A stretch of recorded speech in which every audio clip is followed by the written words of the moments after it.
तुम मेरी मदद कर दो। मेरे ऊपर एक शेर ने हमला किया है। मेरी बछड़ी को मैंने झाड़ियों के पीछे छुपा दिया है। तुम उसकी देखभाल करो। भगवान तुम्हारा भला करेगा। कभी कोई तकलीफ नहीं होगी। तुम तो बोलती हो, तुम कोई साधारण गाय नहीं लगती। मैं साधारण गाय नहीं हूँ। मुझे वरदान मिला है कि मैं कुछ इंसानों से बातें कर सकती हूँ और सिर्फ जो नेक इंसान होगा वही मेरी भाषा समझ सकेगा।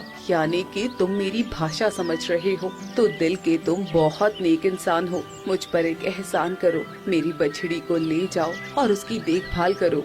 तुम्हारी बछड़ी वो ठीक तो है ना?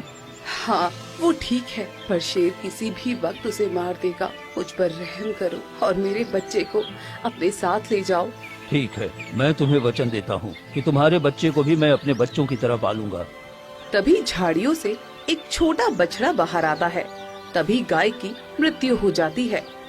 नहीं माँ, तू मुझे छोड़कर नहीं जा सकती। माँ उठो ना, मेरा अब देखभाल कौन करेगा? शांत हो जा बेटी, अब तुम्हारी माँ इस दुनिया में नहीं रही। अब से हम तीनों हमेशा एक परिवार बनकर रहेंगे। पर मेरी माँ मुझे छोड़कर नहीं जा सकती। ये तो कुदरत का नियम है, जो आया है उसे जाना ही पड़ता है। रुको, मैं तुम्हारी माँ की अंतिम यात्रा अच्छी तरह से कर देता हूँ। रघु मिट्टी खोदकर गाय को दफनाता है और बछड़े को लेकर अपने घर आ जाता है।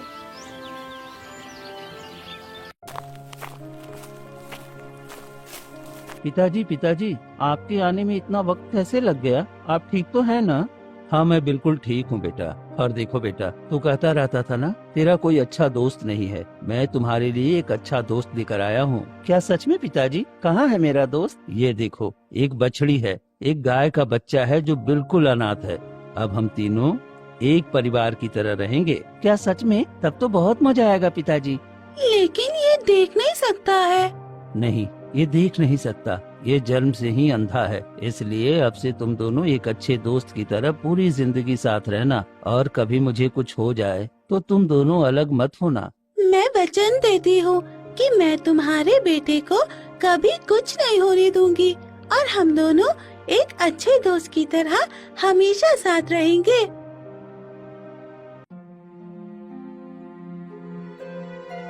दिन रात की मेहनत से धीरे धीरे समय बीतता है और देखते ही देखते 10 साल बीत जाते हैं।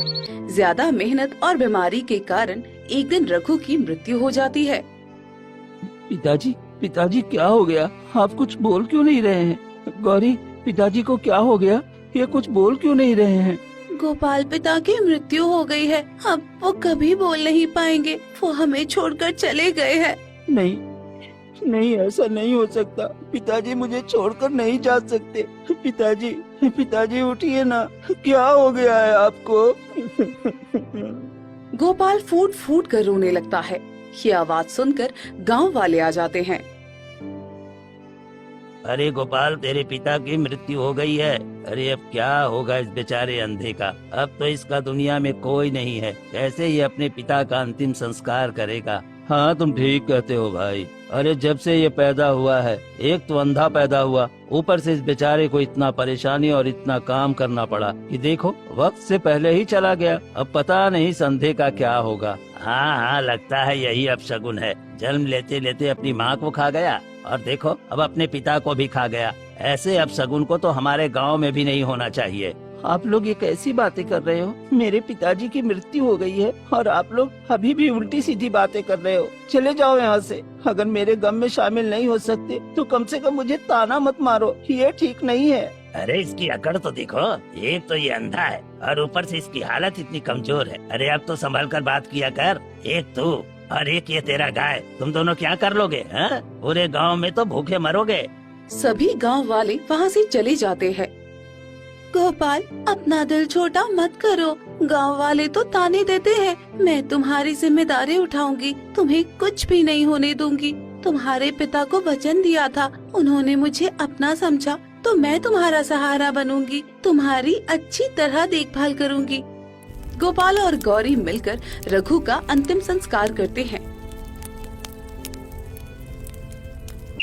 कुछ दिन बीतते हैं।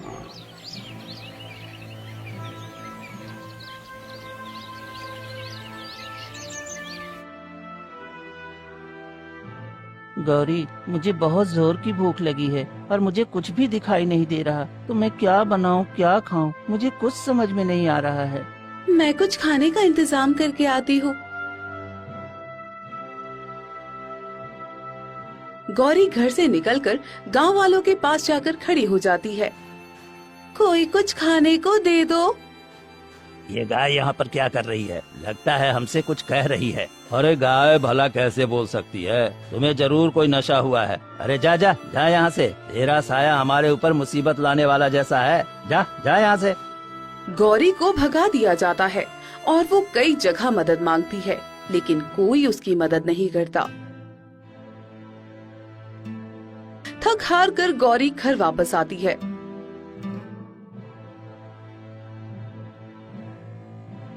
क्या हुआ गौरी, कहीं कुछ खाने का इंतजाम हुआ क्या? मैंने गांव वालों से मदद मांगी पर कोई मेरी बात नहीं समझता, क्योंकि किसी के दिल में दया और प्रेम है ही नहीं। सब छल कपट से भरे हुए हैं। ये मेरी भाषा सिर्फ तुम और तुम्हारे पिता ही समझते थे और कोई नहीं। दिन बीतते हैं और दोनों की हालत दिन ब दिन खराब होती जाती है।